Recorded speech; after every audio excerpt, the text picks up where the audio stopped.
Yo, so we found an air leak on the Yamaha slider. If you've seen the last video and then you've come from there to this one, you'll see everything you need to know about what a leak down test kit is and how we found the air leak. If you've not seen that video, definitely go and check it out. But this video is going to be about how we're going to fix this air leak.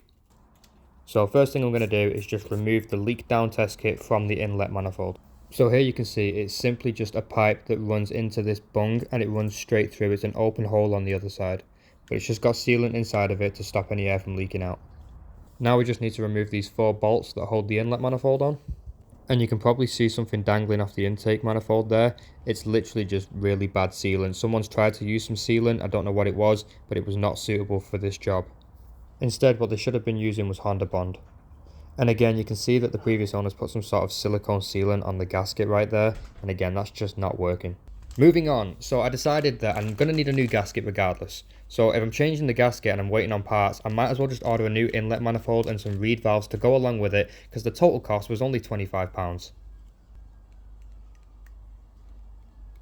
So the inlet manifold that I ordered is pretty much the exact same, except for it says it's de-restricted. So it will fit the current carb, but I think the only difference is, if you look inside this original one, you can see there's a bit of a lip inside there. And then on the new intake manifold, you can see that there's no lip on the inside, allowing the fuel, air and oil to flow through a little bit easier.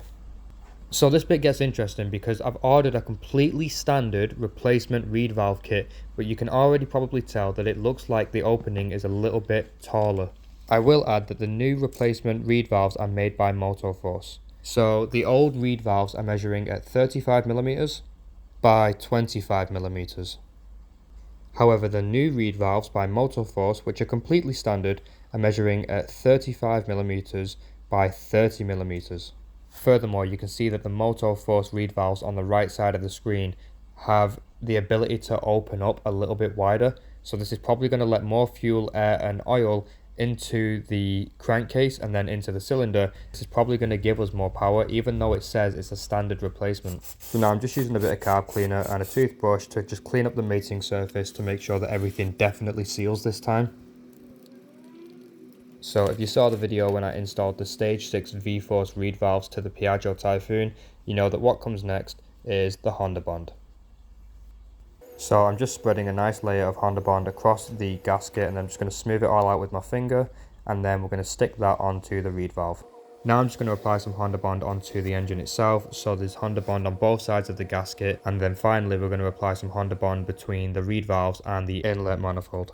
Now we just have to put the 4 bolts back in, tighten them all up, and wait 24 hours for the hondabond to seal.